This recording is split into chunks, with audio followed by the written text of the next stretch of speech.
and visited the synagogue, but that didn't feel right for me. So I said, well, there's one more monotheistic religion, Islam. Let me study that. So I went to the mosque. I went to a introduction to Islam class they had at the mosque, and it's sort of interesting. My parents separated when I was very young, and my mom married when I was 1, and her husband adopted me. So as far as I know, he was my father. I actually met my biological father later, and he's Muslim, and he entered my life about the time that I was searching. So he sent me my first Quran, and I asked him a lot of questions as well. I knew Islam was the truth. It was very logical for me. And the fact that the Quran, there's only one author. It hasn't changed. It's always been in Arabic.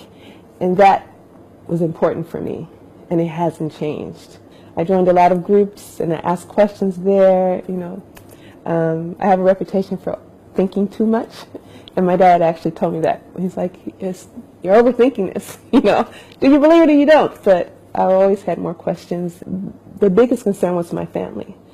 As I said, my family is very religious, and I grew up in the church, and it actually did happen. My mother still struggles with it because she sees it as though I rejected her and adopted the religion of my father, who didn't raise me, who wasn't there for me, and she feels like, you're following him. He didn't raise you, he didn't do anything for you, and I'm the one who raised you, and you're rejecting my religion type of thing.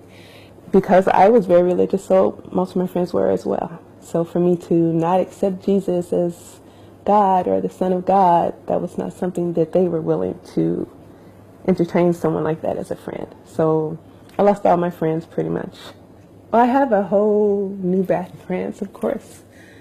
A better relationship with an understanding of who God really is because of Islam. Because, with Christianity, and I don't like to put down another religion, but with Christianity you have this whole thing, we have to make all these analogies. It's a group of grapes, and one grape is this, or it's water and ice and snow, and they're all forms of water, and an egg and a shell and a yolk, and all these things. You don't have to do that with Islam for Allah.